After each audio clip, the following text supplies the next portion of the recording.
Place à la revue de presse d'Europe 1, Olivier Delagarde. Peut-on parler d'une crise de la politique en France ? Eh bien, la réponse est oui, mon cher Dimitri, 10 fois oui. Et si vous n'en êtes pas persuadé, une lecture attentive de la presse achèvera de vous en convaincre ce matin. Cela pourrait commencer avec ce coup de gueule d'Éric Le Boucher dans Les Échos. Le chroniqueur a lu la dernière note de l'INSEE, rapport qui indique que l'économie française est en train de péricliter. Mais le problème, au-delà de ce que dit cette note, c'est qu'il est apparemment le seul à l'avoir lu. Au Palais Bourbon, on ne lit aucun rapport, affirme-t-il, ni ceux de l'INSEE, ni ceux de Mario Draghi, ni ceux de l'OCDE, du FMI, de la BCE, ni aucune lecture fatigante. À l'Assemblée, poursuit-il, les députés ne sont capables d'aucun sérieux. La posture, le simulacre et l'orgueil sont leur commune ligne de conduite. L'essentiel est de parader devant les micros, ils multiplient les propositions de loi sans importance, qui sont déchiquetées par tous les autres avec une joie mauvaise. Alors on peut trouver Éric Le Boucher exagère, que cet anti-parlementarisme n'est pas de bon aloi. Malheureusement, et comme pour lui donner raison, une nouvelle farce s'est jouée hier à l'Assemblée. Catherine Nel évoquait à l'instant.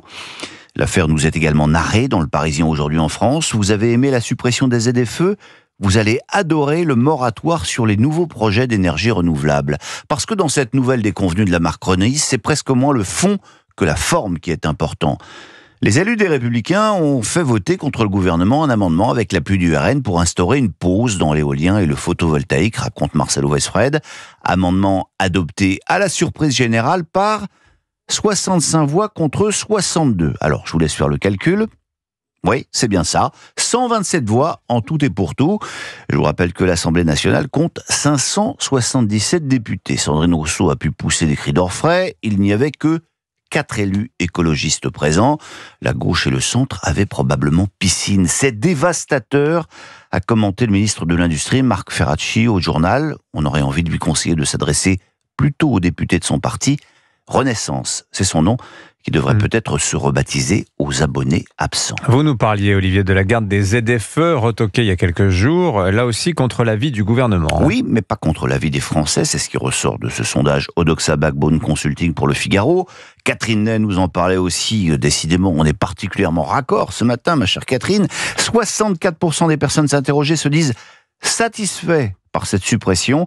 Par ailleurs, 60% des Français mettent aussi en garde le gouvernement, pressentant que si ces ZFE n'étaient finalement pas supprimés, cela pourrait provoquer un mouvement de colère du type « gilet jaune ». Heureusement, le gouvernement a trouvé la parade pour désamorcer la colère du Gaulois réfractaire. La Convention citoyenne, merveille de démocratie directe, sorte de parlement bis, composé de Français tirés au sort qui doivent débattre des sujets les plus aigus qui se posent à la nation, sachant, je vous rassure, qu'à la fin, on n'en retiendra rien. Aujourd'hui, justement, s'ouvre solennellement une nouvelle convention citoyenne. Alors, sur quel sujet le gouvernement attend ainsi avoir l'opinion des Français ? Autrement dit, quelle est pour lui la préoccupation numéro 1 du pays ? La dette ? L'insécurité ? Non. La politique migratoire, les retraites? Non plus. La place de la France en Europe, ou la place de l'Europe en France? Toujours pas. Non. Ce n'est pas une galéjade, vous pouvez lire la Croix si vous pensez que je blague. Le gouvernement organise à partir d'aujourd'hui une convention citoyenne sur les rythmes scolaires, en attendant peut-être de débattre prochainement du menu des cantines. Alors si la politique est en crise au niveau national, Olivier, elle fonctionne mieux au niveau local ? Oui, c'est ce qu'on dit généralement, mais en fait rien n'est moins sûr. Témoin ce papier des Échos sur la grande démission des maires. Depuis les dernières municipales, il y a 5 ans, 2189 maires ont décidé de quitter leurs fonctions. C'est un phénomène sans précédent, affirme Laurent Thévenin. Alors ce sont les communes de moins de 500 habitants qui sont les plus touchées, mais ce sont celles entre 1000 et 3500 habitants qui inquiètent le plus les auteurs de l'étude. Ces petites villes font face à une vague de départ inédite. Alors pourquoi ces démissions, me direz-vous ? Eh bien, ce sont souvent les tensions politiques au sein des conseils municipaux qui en sont la cause. Tantôt avec les élus d'opposition, ce qui paraît naturel en démocratie, mais le plus souvent, indique le journal, c'est avec les élus de la majorité. Toute ressemblance avec la politique nationale serait évidemment fortuite. Quoi d'autre dans les journaux ce matin, Olivier ? L'Iran, évidemment, et le gorille, le gorilla en états-unien, c'est ainsi qu'on surnomme le général Kurilla. Vous lirez son portrait dans le Figaro et dans l'Opinion, c'est un dur à cuire, et retenez son nom parce que c'est l'homme fort qui monte dans la galaxie Trump, c'est lui qui aurait convaincu le président américain d'aller taper l'Iran, parce que Donald Trump, même s'il semble jouer la montre, serait bien convaincu de la nécessité d'aller frapper les installations nucléaires des Mollahs. Les journaux américains en sont absolument persuadés. Allez, mais on va terminer avec d'autres durs à cuire.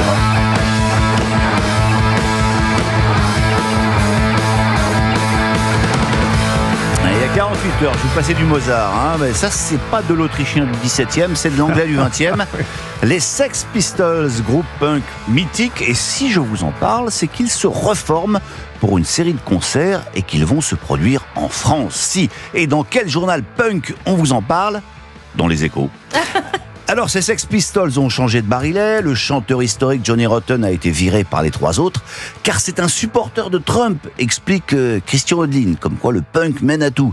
Pour voir si le groupe était toujours aussi vaillant, le journaliste des Échos a réussi à convaincre son rédacteur en chef de l'envoyer à l'un des concerts londoniens des Zizi Pistolets. Conclusion, la magie opère toujours, et 50 ans après leur création, leur message, écrit-il, semble toujours trouver autant d'écho.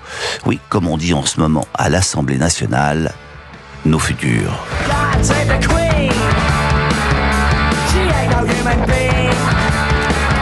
Il a 69 ans, hein, John Lydon qui chante là, avec sa crête, toujours en plus. Voilà, c'est la version 10, donc avec Johnny Rotten et Sid Vicious à la basse. Tous ces gens-là n'en sont plus. Il y a un nouveau chanteur. Oui, voilà. Bon, écoutez, pourquoi pas. Il a 70 ans quand même, les Sex Pistols. Ouais. Et ils viré parce que Trumpiste. Eh ben voilà. C'est pas très punk tout ça, si vous voulez mon avis. Olivier Delagarde, merci beaucoup. Votre revue de presse. Mais vous êtes un vrai punk, Dimitri. Écoutez, on a vu plus punk quand même. C'est question de crête, je dis pas, mais enfin, c'est l'esprit qui compte. Oui, on est punk à l'intérieur. Vous en êtes un autre. Voilà, chevelu, mais à l'intérieur, Olivier Delagarde. C'est ça. Aussi. Merci beaucoup, Olivier. Merci d'être votre revue de presse chaque matin sur Europe.